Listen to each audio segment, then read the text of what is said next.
How y'all doing? Hey, it's great being here again. Yep. Getting ready for a pretty big week. I would say so. National WorkZone Awareness Week. And in my capacity as the Executive Vice President of AGC, I'm going to sign my first executive order. I'm going to sign an executive order. Really? Whereas, to initiate efforts to raise awareness of the need for more caution when driving through work zones to decrease fatalities and injuries. Whereas, to establish and promote a uniform set of safety tips.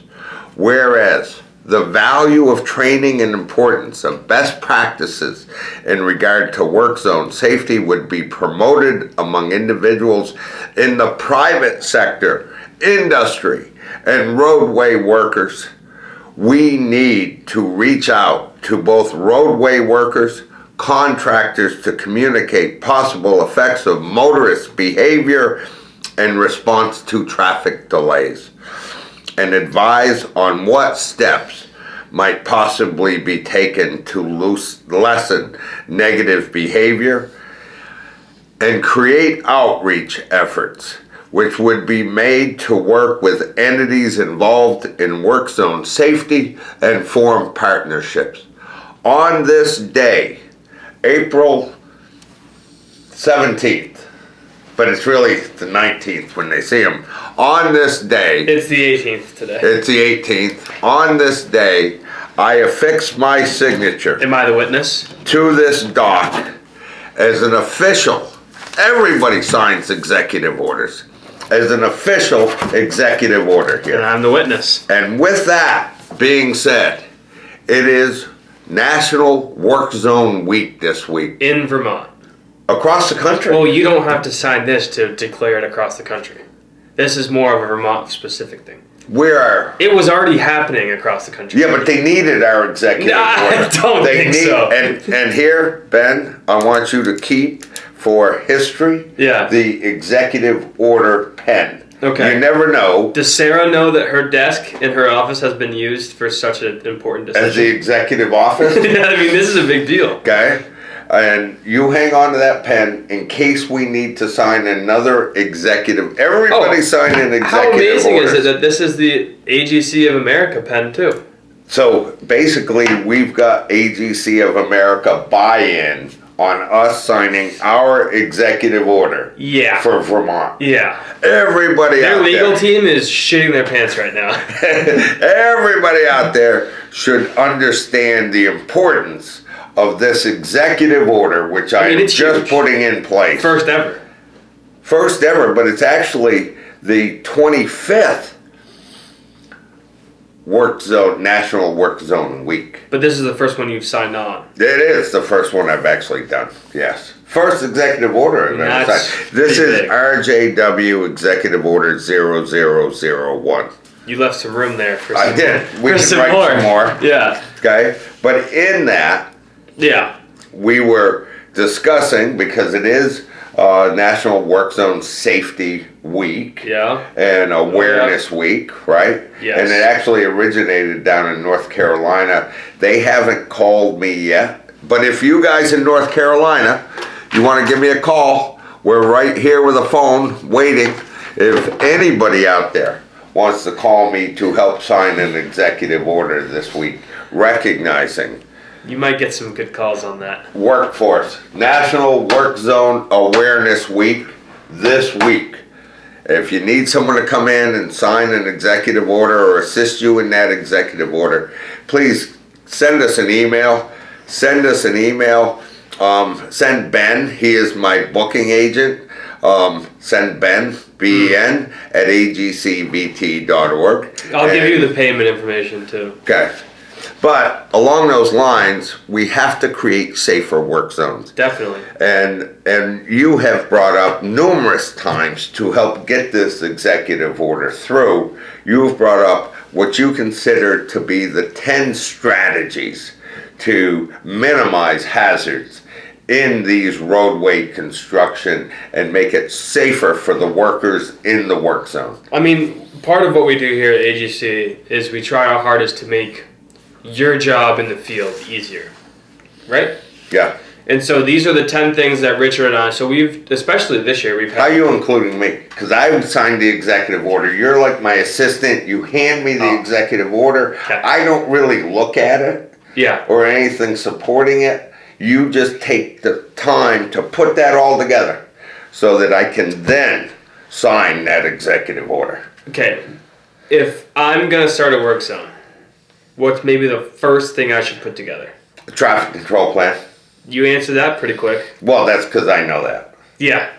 Okay. So do you want to go into depth a little bit and explain to me what? But a traffic control plan should show all phases of that traffic control that we're putting in place. And is that something that just the supers know about, or? Well, before you go there, somebody has to develop a traffic control plan, right? Maybe it's the engineer. It should show the tapers, it should show sign spacing, it should be on a piece of paper to document it. Why isn't that included in the contract? It should be. And sometimes the traffic control plan is included in the contract, and other times you have to develop your own. If you're doing that, you always have to remember, include advance warning, a transition area, that's where you see the cones and the tapers, and then a work area or activity area within that. And then, of course, let's get them back to their normal driving path, right? Termination area.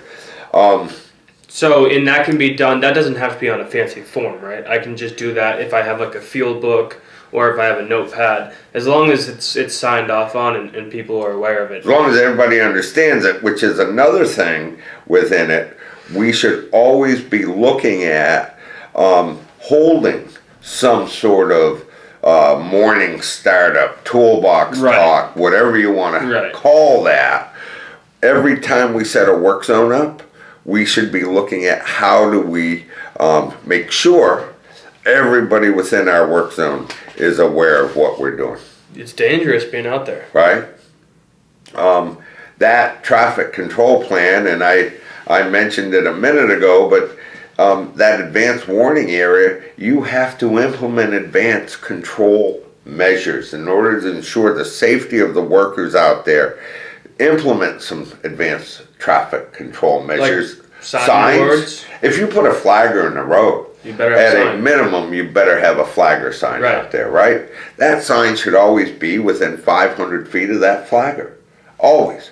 So that we know what's coming. So everybody expects the same thing. If you're no longer in the road. Yeah, I'm listening. This isn't a funny subject. No, it's not. It's just the fact that you said you have no involvement in this and you appear like you know a lot about it. What's that? Traffic control. Do you have a green vest on? No, I don't. do. Okay. Okay. Yeah. Which means I might have been out in the road once or twice. That should scare everyone. Which means I might have flagged. Yeah. Okay. Yeah. I got my. No, I'm only saying because in the beginning you said you just sign it. I'm the assistant who does everything. Well, I said you were the assistant that got us through this and shuffled the paper and got the paper in front of me to actually sign. Okay. Okay. Through Congress and. Yes. All the rhetoric of the bureaucratic This has been going on for quite a while. You've actually taken 90 days to get me this executive order. This isn't like the White House. Can we just show what that looks like? This isn't like the White House where you just say, I'm going to sign an executive order. We had to go through some steps, okay? Yeah. Again, implement advanced traffic control measures. Very important. Another biggie that's kind of out of our realm, but has to, the knowledge base out in the traveling public. We have to have some sort of speed reduction in most cases. Do you want to know the easiest way to do that? An LEO sitting there. Really? That's I thought you were going to tell me spike strips. No. If you've got an LEO there, I guarantee you'll have a better success of slowing some people down. How about I bet some people will argue with me, but I'm saying better success. I think an LEO helps. I don't think it completely solves the problem, but. How about when we start enforcing speed reductions, they now have those cameras and stuff out there that they can send people a Christmas card with. Yeah, just like with tolls. Get their license number and slow them down. It's not a bad idea. That's out there. I've got warrants, so Warrants? Yeah, so I just avoid it with those cameras. I just have to avoid them altogether. Okay. Warrants. We'll discuss that after, and we might have to pass another executive order To clear me? to clear. Oh, that would be awesome. Okay. That's good use of executive power. Okay. Avoid blind spots when you're setting up. Make sure people can see what's going on or have proper warning prior to what's going on. The situation that you've now talked about for 2 weeks straight about blind spots, particularly around maybe toilet facilities?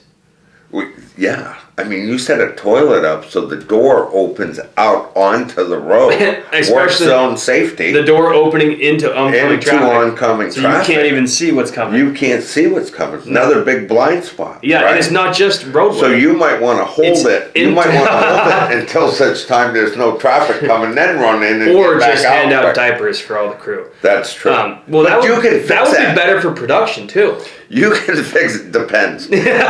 No, it depends. No. Okay.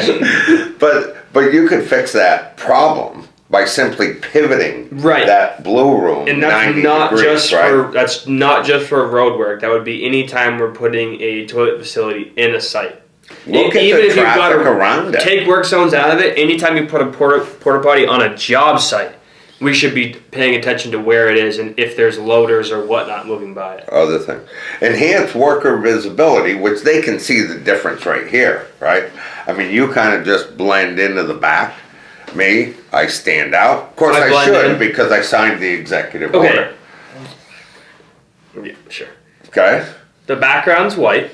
But you just started talking about something.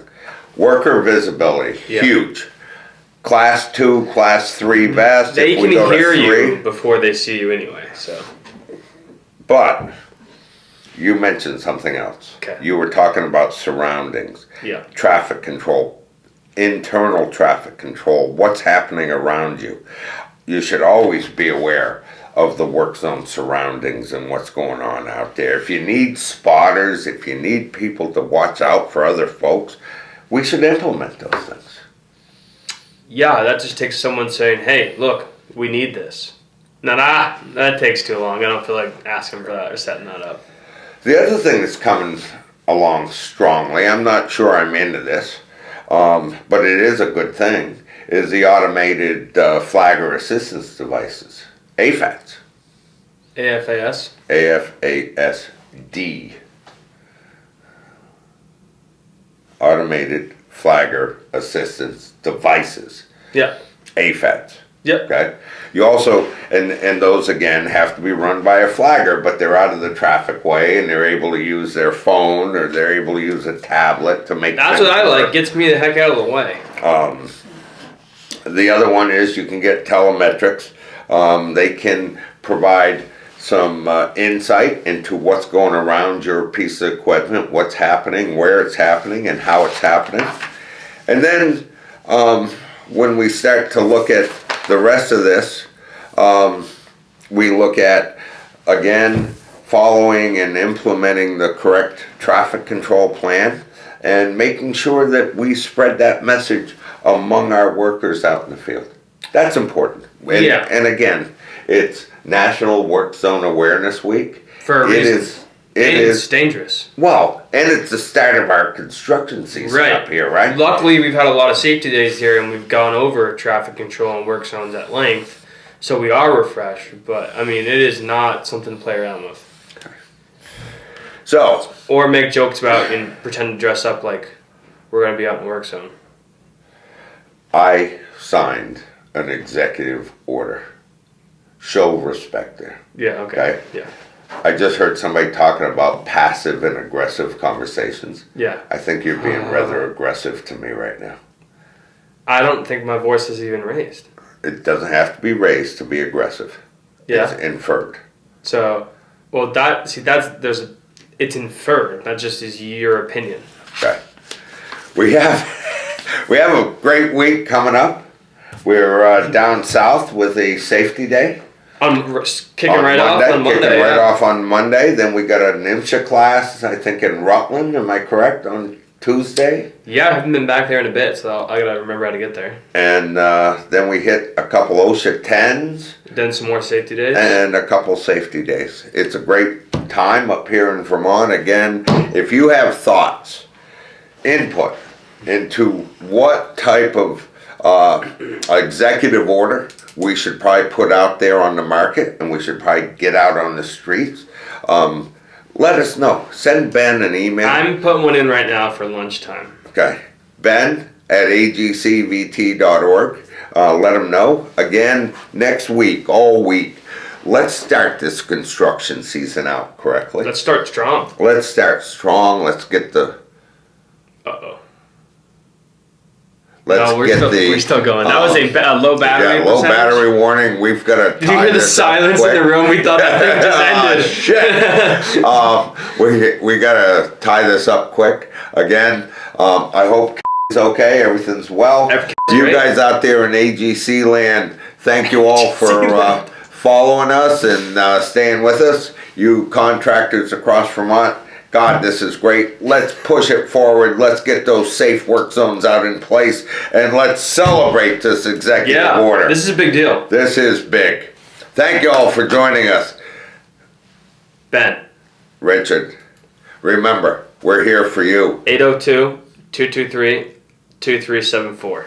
Give us a call or send Ben an email. Yeah, email. Ben will send it to Debbie. Debbie will send it to Marsha. Then I'll Marsha print it will out. send it to Brittany. Brittany will print it out, walk it down to me, and I'll scan it and send it back to Ben. Thank y'all. Bye now.